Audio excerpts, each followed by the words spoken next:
নমস্কার, চলে এসেছি সুমনের পর্যবেক্ষণ নিয়ে। এই মুহূর্তে আমরা জানি একেবারে রাজ্য রাজনীতি কিন্তু তোলপাড়, কারণ ভোটের আর বাকি রয়েছে 2 দফা এবং 2 দফার পরে কিন্তু আমরা জানতে পারবো লোকসভা ভোটের ফয়সালা এবং তার আগে একাধিক ঘটনাক্রম কিন্তু ঘটেই চলেছে পরপর। এবং আমরা দেখেছি গতকাল রাতে শুভেন্দু অধিকারীর কোলাঘাটের গেস্ট হাউসে কিন্তু পুলিশ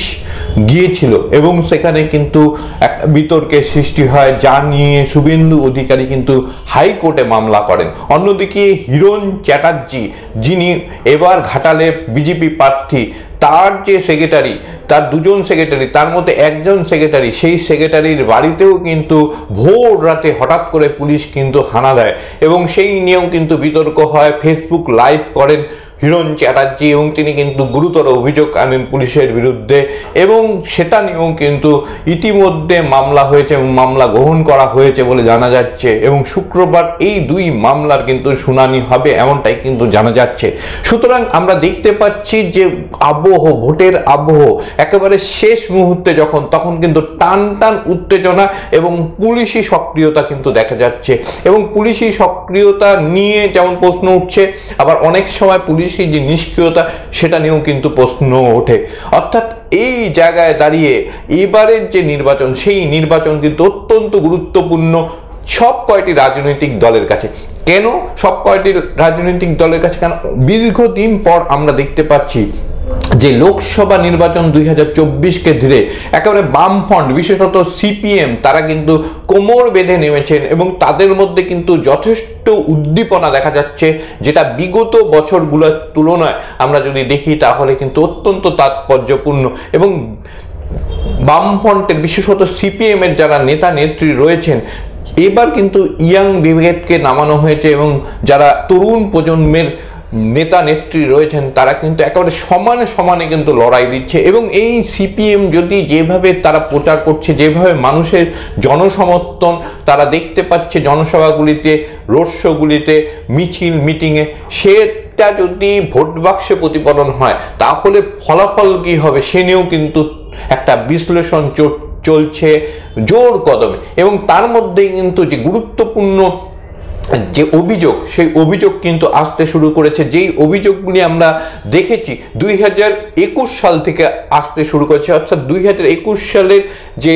বিধানসভা নির্বাচন ছিল সেখানে কিন্তু গণনা কারচুপির একটা অভিযোগ কিন্তু উঠেছিল এবং সেটা যে শুধুমাত্র বিরোধী দল করেছিল তা কিন্তু নয়, শাসক দলের পক্ষ থেকেও কিন্তু একাধিকবার এই অভিযোগ কিন্তু এসেছিল। এবং আমরা যদি দেখতে পাবো তাহলে তার পরের বছর 2022 সালে বিভিন্ন লোকসভা পুরসভাগুলিতে যে ভোট হয়েছিল সেখানেও কিন্তু বিভিন্ন ধরনের অভিযোগ উঠেছিল এবং বলা হচ্ছিল যে 3টা থেকে 5টা এই যে সময়, অর্থাৎ ভোট গ্রহণের সময়, সেই সময় কিন্তু পুলিশ নিষ্ক্রিয় ছিল এবং সেই সময় ব্যাপক হারে কিন্তু ছাপ্পা ভোট উঠেছিল। এবং সেই যে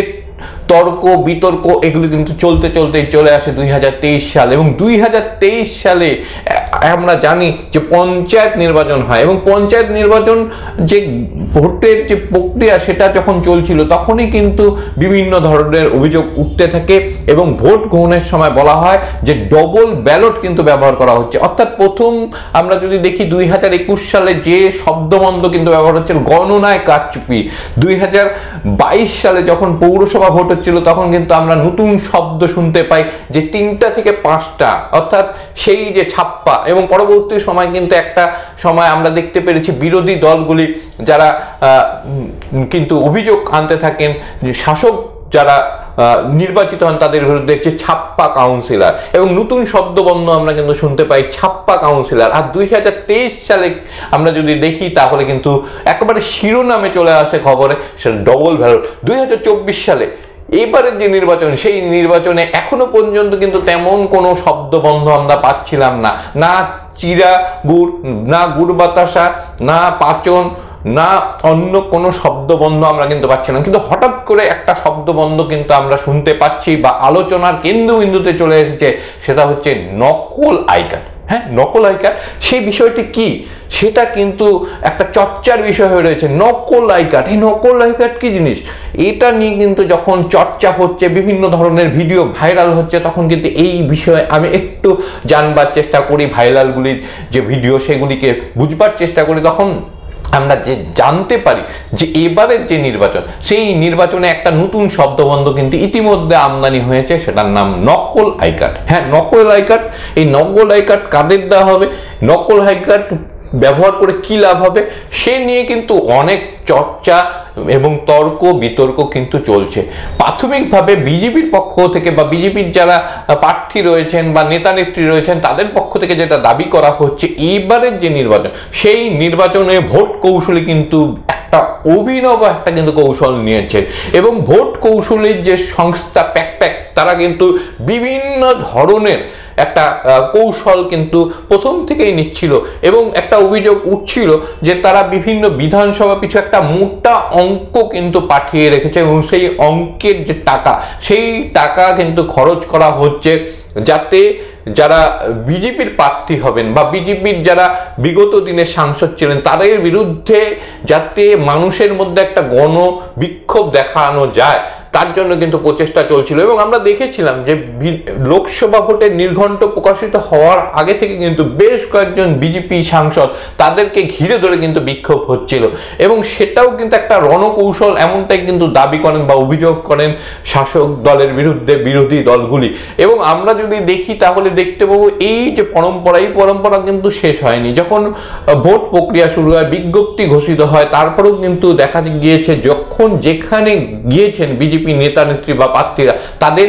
ঘিরে ধরে কিন্তু বিক্ষোভ হয়েছে এবং সেই যে ধারা, সেই ধারা কিন্তু চলছে। এর মাঝে কিন্তু আরো একটি জিনিস কিন্তু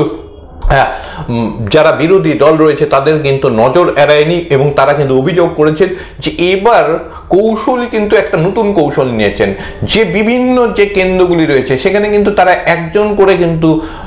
নির্দল প্রার্থী কিন্তু দাঁড় করিয়েছেন, এমনটা কিন্তু অভিযোগ বিরোধী দলগুলির পক্ষ থেকে পাওয়া যায়। যদিও এর সত্য মিথ্যা জানা যায়নি, যে কেউ কিন্তু ভারতের নাগরিক, তিনি যদি যে ক্রাইটেরিয়া রয়েছে সেগুলিকে ফুলফিল করতে পারেন তিনি কিন্তু দাঁড়াতে পারেন। কিন্তু এই যে নির্দল, এই নির্দল যদি একজনও ভোট কৌশলী ঢুকিয়ে দিতে পারে তাহলে কি লাভ হতে পারে, সেটা নিয়ে কিন্তু একটা চর্চা রয়েছে। অবশ্যই কিন্তু একটা গুরুত্বপূর্ণ কাজ কিন্তু তারা করতে পারে। কেন, যখনই আমি একটা নির্দল প্রার্থী হলাম, আমি কিন্তু অন্য যারা প্রার্থী রয়েছে তারা যে সুযোগ সুবিধা পাচ্ছে সেই সুযোগ সুবিধা আমরা পাবো, শুধুমাত্র আমরা সিম্বল কিন্তু পাবো না, যেই সিম্বল সরকারি স্বীকৃত সিম্বল যেটি রাজনৈতিক দল ব্যবহার করছে, আমাকে অন্য সিম্বল দেওয়া হবে। বাকি জায়গায় কিন্তু আমি মোটামুটি সমান সুযোগ পাবো এবং সেই জায়গায় দাঁড়িয়ে আমি যে সুযোগ পাচ্ছি, অর্থাৎ যখন পোলিং হচ্ছে, ভোট হচ্ছে, তখন কিন্তু আমি একজন এজেন্ট কিন্তু রাখতে পারবো বুথে বুথে। আর মনে করা হচ্ছে, অভিযোগ করা হচ্ছে এই জায়গাতেই কিন্তু খেলা হয়েছে, একটা গটাপ কিন্তু সেই নির্দল প্রার্থীর সঙ্গে ভোট কৌশলীর যারা প্রতিনিধি রয়েছেন তারা কিন্তু করে নিয়েছেন। ফলে যদি মনে করা যাক, চারটি রাজনৈতিক দল কিন্তু প্রতিদ্বন্দ্বিতা করছে, রাম, শ্যাম, যদু, মধু। এবার মনে করা যাক যে সেখানে কিন্তু রাম শক্তিশালী এবং শ্যাম কিন্তু সেখানে শক্তিশালী নয়, কিন্তু সেখানেও কিন্তু দেখা যাচ্ছে যে রাম ছাড়াও কিন্তু শ্যাম এবং যদু তারা কিন্তু যেমন লড়ছে, সেখানে মধু কিন্তু এজেন্ট দিচ্ছে এবং এই যে শ্যাম এবং মধু, এই দুইজনের এজেন্টের মধ্যে কিন্তু যোগ সাযোগ আসে। যদি কোনোভাবে তারা কিন্তু সহজ সুযোগ পায় তাহলে কিন্তু তারা বিভিন্ন ধরনের যে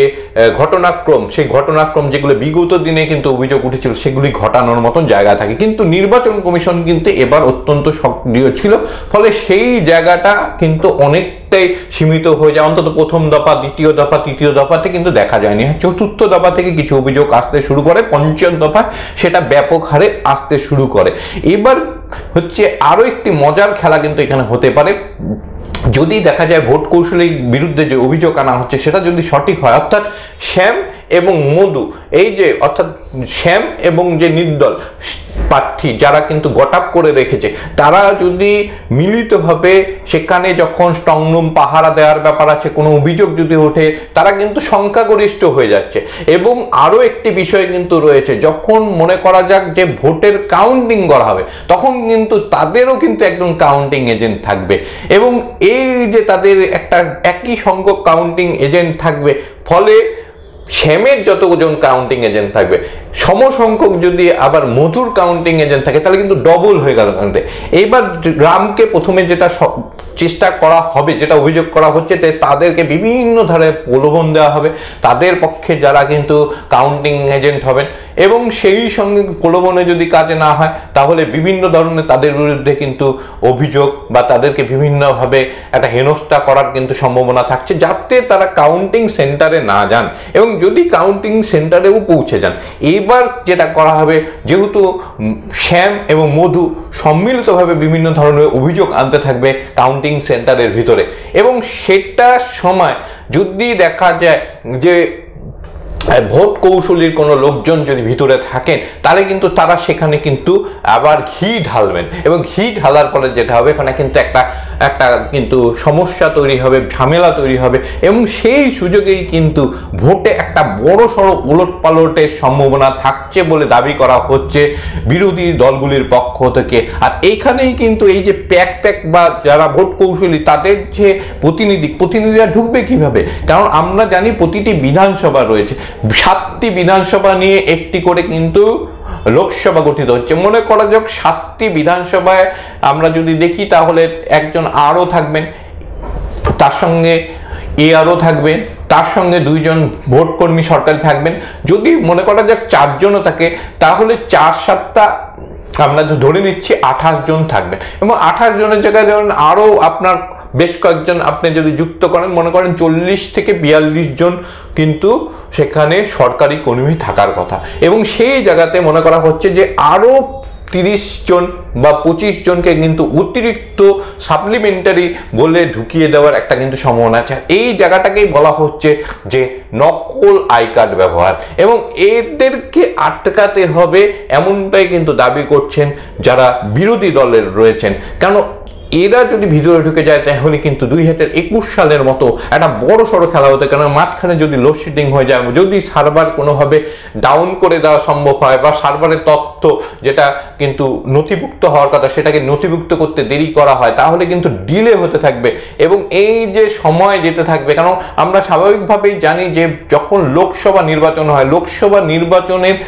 ফলাফল কিন্তু মোটামুটি 11টা-12টার মধ্যে কিন্তু আসতে শুরু করে, 10টার পর থেকে কিন্তু ট্রেন্ড জানা যায়, এবং সার্টিফিকেট দুপুরের মধ্যে সাধারণত কিন্তু বিলি করে যাওয়া সম্ভব। কিন্তু যদি সেটা ডিলে করা হয় তাহলে কিন্তু দেখা যাবে যে সন্ধ্যার আগেও কিন্তু ফলাফল জানা যাবে না, সার্টিফিকেট কিন্তু পাবেন না যারা বিজয়ী প্রার্থী, ফলে একটা লম্বা সময় চলবে, আর এই লম্বা সময় কিন্তু চলবে স্নায়ুযুদ্ধ, এবং স্নায়ুযুদ্ধে কিন্তু যারা বেশি সংখ্যায় থাকবে তারাই কিন্তু একটা প্রভাব বিস্তারের একটা সুযোগ পাবেন, এমনটাই কিন্তু দাবি করা হচ্ছে। এবং গণনায় যদি কোনো ধরনের কোনো মানে আমরা যদি বলি যে কারচুপি করা হয় বা করার সম্ভাবনা থাকে, সেটা কিন্তু নির্মূল করতে হবে প্রথমেই, আর সেই জন্য কিন্তু যারা এই যে রাম, শ্যাম, যদু, মধু যাদের নির্বাচনী এজেন্টরা থাকবে বা যারা সেখানে কাউন্টিং এজেন্টরা, তাদেরকেও কিন্তু অত্যন্ত সক্রিয় থাকতে হবে, তাদেরকে শিক্ষিত হতে হবে, সাহসী হতে হবে, এবং একই সঙ্গে কিন্তু সৎ হতে হবে, কারণ তাদেরকে যদি সাহসী না হয় তাদেরকে বিভিন্ন ধরনের ভয় দেখিয়ে কিন্তু তাদেরকে তাদের যে মানে সঠিক কাজ সেখান থেকে কিন্তু বিরত রাখা যাবে। যদি তারা ভীত হন সেটার ক্ষেত্রেও একই যেমন হবে, তারা যদি লোভী হন, সৎ না হন, তাহলে কিন্তু তাদেরকে বিভিন্ন প্রলোভন দিয়েও কিন্তু তাদেরকে সেই কাজ থেকে দূরে সরে রাখা যাবে, এবং তারা যদি শিক্ষিত হন তারা তো বুঝতেই পারবে না কাউন্টিংয়ে কি হচ্ছে। সুতরাং এই জায়গায় কিন্তু গুছিয়ে রাম, শ্যাম, যদু, মধু সবাইকে কিন্তু এজেন্ট ঠিক করতে হবে, যাতে কেউই, সে শাসক হোক বিরোধী হোক, কেউই যাতে কোনো ধরনের কারচুপি করতে না পারে, বা সেখানে কিন্তু তারা সেই ধরনের ঘটনা ঘটানোর সুযোগ কিন্তু না পান। এবং সেই জায়গাতেই মনে করা হচ্ছে এই যে যারা নির্বাচনী কাজে এবার যুক্ত থাকবেন কাউন্টিংয়ের সময়, তাদেরকে কিন্তু একদম সঠিক, অর্থাৎ যারা কিন্তু পেনশন পান, যারা সরকারি কর্মী, তাদেরকেই যাতে নিযুক্ত করা হয়, কোনো ধরনের যাতে অস্থায়ী কর্মীকে নিযুক্ত করা না হয় সেই বিষয়ে কিন্তু আগেই দাবি করা হয়েছিল, এবং সেটা কিন্তু নির্বাচন কমিশন দেখছে। সেই সঙ্গে কিন্তু বলা হচ্ছে কোনো যাতে নকল আই কার্ড বা অধিক সংখ্যক আই কার্ড বিলি না হয়, যেখানে কিন্তু বিভিন্ন বাইরের লোক ঢুকে গিয়ে প্রভাবিত করতে পারে, সেই ব্যবস্থাকে কিন্তু নির্মূল করতে হবে বা সেটাকে আটকাতে হবে। সেই জন্য বিরোধী দলগুলিকে কিন্তু দেখতে হবে, কারণ ইতিমধ্যে কিন্তু একটা অভিযোগ আসতে শুরু করেছে এবং গুরুতর অভিযোগ আসতে শুরু করেছে। বিভিন্ন যে স্ট্রং রুমগুলি রয়েছে, যখন ভোট শেষ হচ্ছে তখন সেই স্ট্রং রুমে ঢোকানোর সময় শুধুমাত্র রাজ্য পুলিশ থাকছে, সেখানে কোনো কেন্দ্রীয় বাহিনী কিন্তু দেখা যাচ্ছে না, এবং অভিযোগ উঠছে যে সেখানে কিন্তু অল্প সময়ের মধ্যে কিন্তু ইভিএম বদল হয়ে যেতে পারে। আমার যেটা মনে হয় যে ইভিএম এ বদলের দরকার নেই, ইভিএম বদলের কোনো দরকার নেই, শুধুমাত্র যদি একটি ইভিএমও সরিয়ে ফেলা সম্ভব হয় তাহলে কিন্তু খেল খতম। কারণ আপনার যদি একটি ইভিএম সরে যায় সেখান থেকে, যারা সেই সময় কাউন্টিংয়ের দায়িত্বে থাকবেন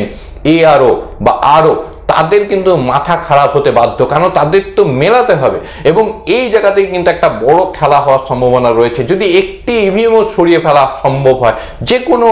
রাম শ্যাম যদু মধু কারোর পক্ষেই, তাহলে কিন্তু খেলা ঘুরে যেতে বাধ্য। কেন, সেখানে যারা আরও থাকবেন বা আরও থাকবেন তাদের চাকরি বাঁচানোর তাগিদ থাকবে, এবং চাকরি বাঁচানোর থেকে তারা কিন্তু সেখানে যদি গোজামিল তথ্য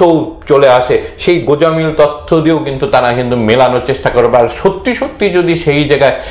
ভোট কৌশলীর কোনো প্রতিনিধি থাকেন, তারা কিন্তু আগের থেকে প্রিপারেশন করে রাখবেন যে কাকে কত ভোট কোন বুথে দিতে হবে, এবং তাদের কাছে কিন্তু যেহেতু সঠিক ডাটা থাকে কটি ভোট পড়েছে এবং কিভাবে একে একটা পাল্টে দেওয়া সম্ভব হবে, যেহেতু তারা ডাটা নিয়ে সমস্ত ধরনের কাজ করছে, গবেষণা করছে, আমার মতে তাদের কাছে সেটা থাকা সম্ভব। ফলে সেই জায়গায় দাঁড়িয়ে কিন্তু একটা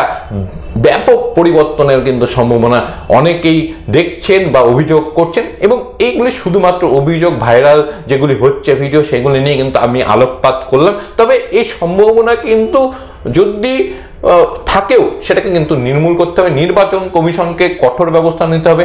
রাম শ্যাম যদু মধু অর্থাৎ যারাই রয়েছে প্রার্থী, সে শাসক দল বিরোধী দল, তাহলে সবাইকে কিন্তু সেই বিষয়ে কিন্তু এগিয়ে আসতে হবে, তাদেরকে কিন্তু প্রতিরোধ করতে হবে। কেন, উল্টোটাও তো হতে পারে, মনে করা হচ্ছে যে এখানে শ্যাম কারচুপি করবে, রামও তো এখানে কারচুপি করতে পারে, তাহলে রামকেও কিন্তু আটকাতে হবে সবাইকে মিলে। সুতরাং এই যে খেলা, এই খেলা কিন্তু বন্ধ করতে হবে, মানুষের যে গণতান্ত্রিক অধিকার সেটাকে সুরক্ষিত করতে হবে, এবং যেই অভিযোগগুলো উঠছে আমি আশা করব যে ষষ্ঠ দফা এবং সপ্তম দফায় অনেকগুলি নির্বাচন রয়েছে আসনে, কারণ পশ্চিমবঙ্গে আমরা জানি যে 25টি আসনের নির্বাচন, এখনও কিন্তু 17টি আসনে কিন্তু নির্বাচন বাকি রয়েছে, 17টি আসনের নির্বাচন বাকি রয়েছে। এই 17টি আসনে যাতে এই ধরনের অভিযোগ আর না ওঠে সেই বিষয়ে কিন্তু নির্বাচন কমিশন যখনই কিন্তু দেখা যাবে যে নির্বাচন সম্পন্ন হচ্ছে, 7টা হোক 8টা হোক 9টা হোক 10টা হোক, তখন কিন্তু যারা ভোটের কাজে যুক্ত থাকবে, ভোট গ্রহণের, তাদেরকে কিন্তু নির্দিষ্ট গাড়ি করে তাদেরকে ডিসিআরসি সেন্টারে আনতে হবে, এবং সেখান থেকে একেবারে নিয়ম মেনে যাতে স্ট্রং রুমে পাঠানো হয়, এবং সেই পদ্ধতি বা সেই যে প্রক্রিয়া চলবে সেখানে কিন্তু কেন্দ্রীয় বাহিনীকে রাখতে হবে। কেন, ভোটটা শুধুমাত্র ভোট গ্রহণটা সঠিকভাবে নিলে হবে না, ভোটের যে ইভিএমগুলি রয়েছে সেগুলি কিন্তু সুরক্ষিত রাখতে হবে, যাতে নিরপেক্ষ এবং অবাধ নির্বাচনের মাধ্যমে গণতন্ত্র প্রতিষ্ঠিত হয়, সেটা দেখার দায়িত্ব কিন্তু নির্বাচন কমিশনের। আশা রাখবো যে অভিযোগগুলি উঠছে সেই অভিযোগগুলিকে তারা বিশ্লেষণ করবেন, এবং তাদের যদি কোনো ধরনের খামতি থাকে তাহলে সেই খামতিগুলিকে তারা পুষিয়ে দেবেন, এবং আমরা 4 তারিখে যখন কাউন্টিং শুরু হবে সকাল 8টা থেকে এবং সকাল 9টা থেকে কিন্তু আমরা সরাসরি সেই সম্প্রচার করব। সুতরাং সেই সময় অর্থাৎ আমরা যদি দেখতে পাই যে মানুষের যে দেশ বা জনাদেশ, সেই জনাদেশের যেন প্রতিফলন দেখতে পাই আমরা। সুতরাং যে গুরুতর অভিযোগ উঠছে নকল আই কার্ডে, সেই বিষয়ে কিন্তু একেবারে কোনো রকমে উড়িয়ে দিয়ে সেই অভিযোগকে নস্যাৎ না করে দিয়ে যাতে সেই ধরনের ঘটনা না ঘটে, যাতে ইভিএম বদলের ঘটনা বা ইভিএম একটা হাওয়া করার ঘটনা যাতে না ঘটে, স্ট্রং রুমে নিরাপত্তা নিয়ে যে প্রশ্ন উঠছে সেই নিরাপত্তা নিয়ে প্রশ্ন যাতে না ওঠে, সেই বিষয়গুলিকে কিন্তু একেবারে দেখতে হবে, আঁটো বাঁধুনিতে বাঁধতে হবে। এবং 4 তারিখ অত্যন্ত গুরুত্বপূর্ণ, 4 জুন, সেই দিন যাতে কোনো অপ্রীতিকর ঘটনা না ঘটে, এবং সেই সঙ্গে একেবারে উৎসবের মেজাজে যাতে আমাদের কাউন্টিং হয়, এবং যেটাই ফলাফল আসুক মানুষ যাতে যেটা দিয়েছে সেটাকে নেতা নেত্রী রাজনৈতিক দলগুলি মাথা পেতে নেয়, সেটাই কিন্তু আমাদের কাছে কাম্য থাকবে। সুতরাং আজকের মতন এখানেই শেষ করছি। নমস্কার।